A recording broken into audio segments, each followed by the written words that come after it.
आणखी एक महत्त्वाची बातमी, परभणीमधील संपूर्ण स्थिती नियंत्रणामध्ये आहे असं शहाजी उमप यांनी म्हटलेलं आहे। संविधान पुस्तिकेचा अपमान करणाऱ्याला अटक करा असं शहाजी उमप यांनी म्हटलंय। आंदोलकांना शांततेचं आवाहन, आंदोलकांनी कायदा हातात घेऊ नये असं आवाहन सुद्धा त्यांनी केलं।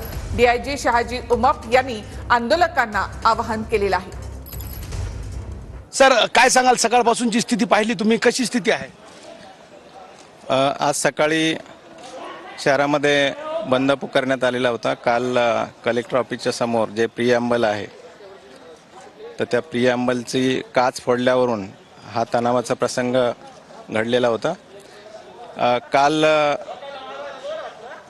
जे प्रकार घडले त्याच्या संदर्भात आम्ही वेगवेगळ्या गुन्ह्यांची नोंद केलेली आहे।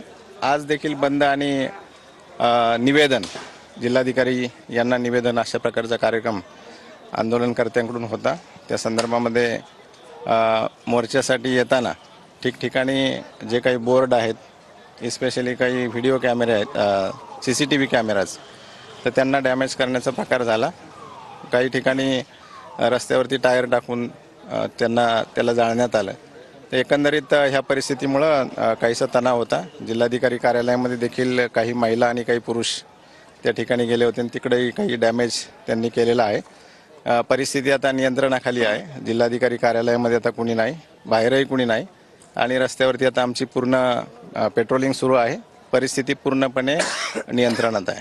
कॅमेरा पर्सन अनिकेत दहातोंडेसह नजीर खान, TV9 मराठी, परभणी।